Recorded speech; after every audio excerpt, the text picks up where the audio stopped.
Curtis Burns. Welcome to Outsiders.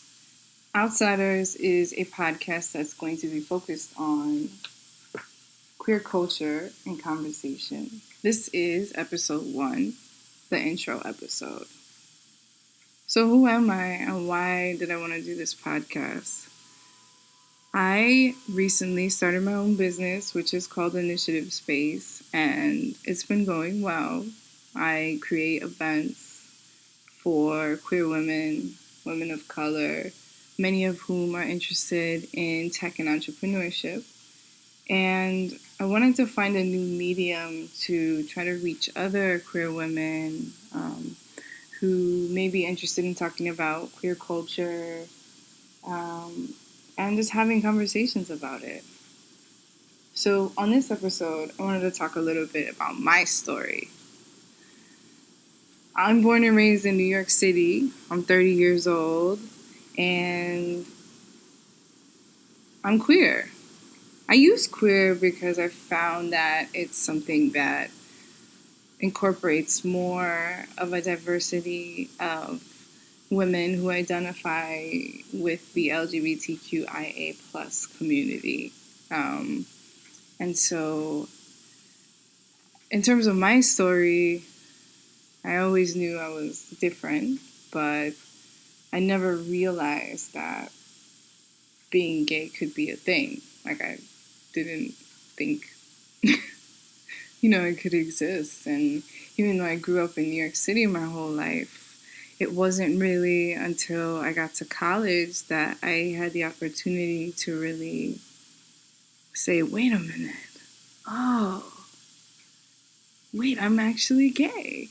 And, coming to terms with that was something that was very challenging for me. But interestingly, I found that it was more challenging for me to accept it for myself than for others who I thought would be totally against it to accept it.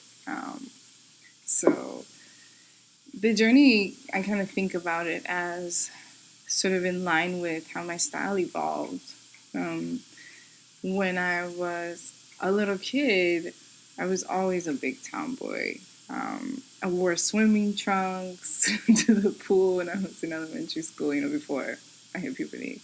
I wore my hair short. I felt like an other. I even, had a nickname that I chose for myself because I felt like my real name, my given name, Julia, which is a beautiful name, wasn't something that suited me and that really represented who I was. So from a young age, I really felt that there was already something in society that I didn't understand about how people were perceiving me.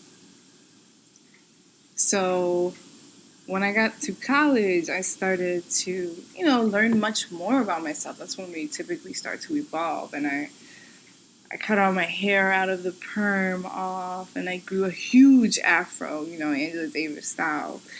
And, trying to keep with my Afrocentricity on campus because, there were only 100 Black people, period. And my style also started to evolve. I was a very kind of, what society would identify as femme for a long time. But I was that style because I thought that was the only way I could identify. So it was like I was in this body and I was wearing these clothes that, are for women, and I was shopping in the women's department, and I thought I looked nice, and I did, but it never really quite fit me. And after going to college and graduating from graduate school, I came back to New York City and I became a teacher, and I really loved that. I got to work with middle school and high school students. And one thing, in teaching is your professional style. And I noticed that what I typically fell into in terms of my style was pants or nice slacks or trousers and a blouse. And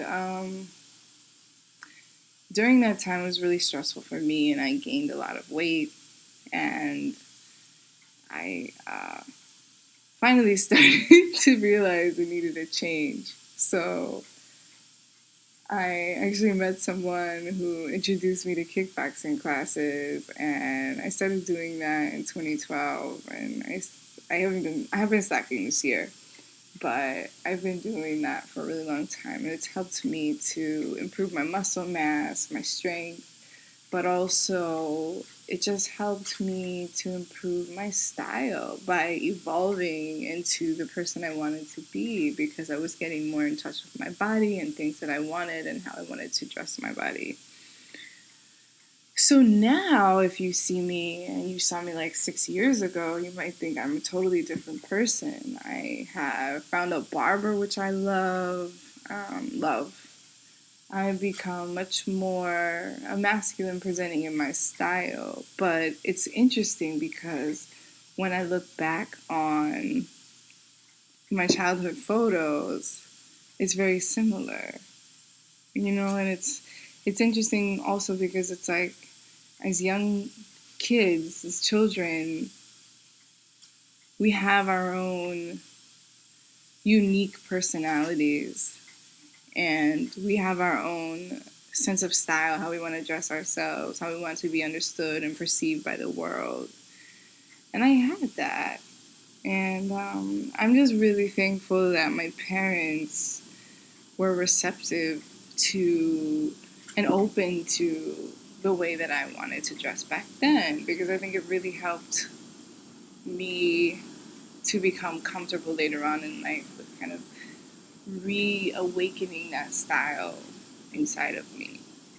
So now, when I go shopping, I typically go between the male or men's fashion department and the women's fashion department, because, I mean, I could find things in either one.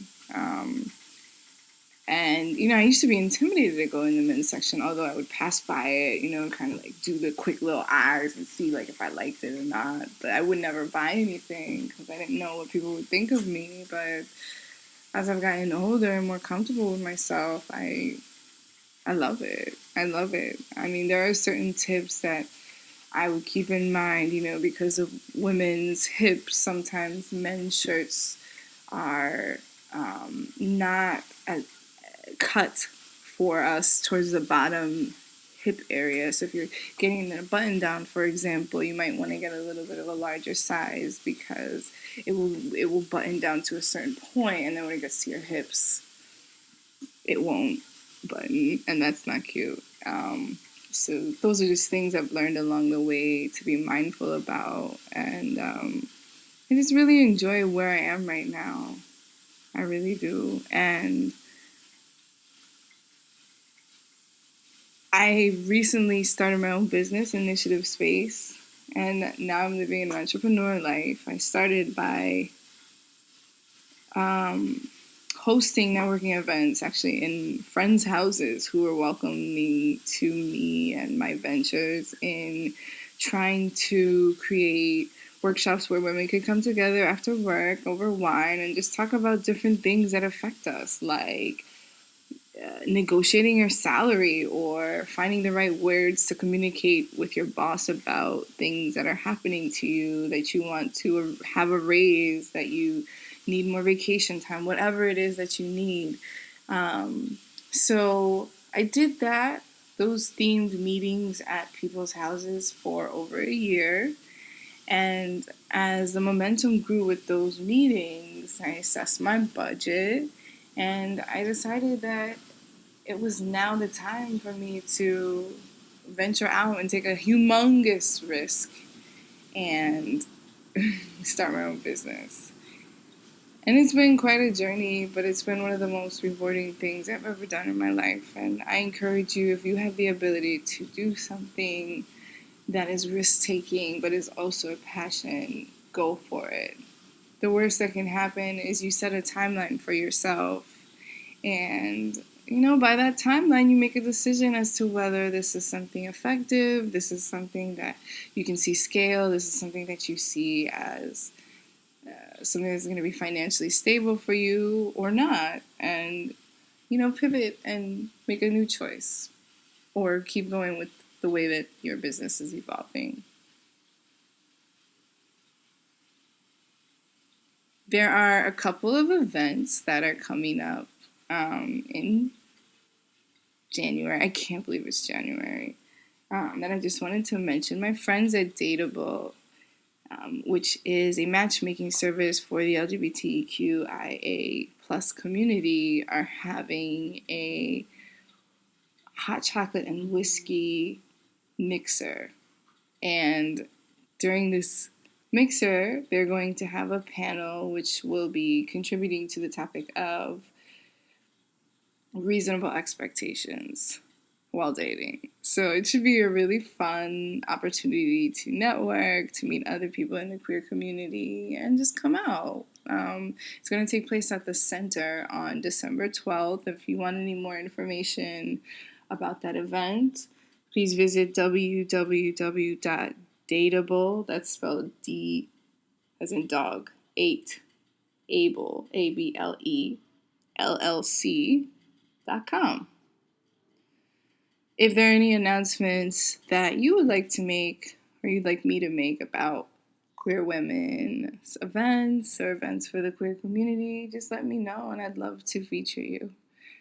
We will be coming back to you with lots of topics this year, and I just look forward to seeing how this podcast goes. Thank you for joining me for the first episode. Take care.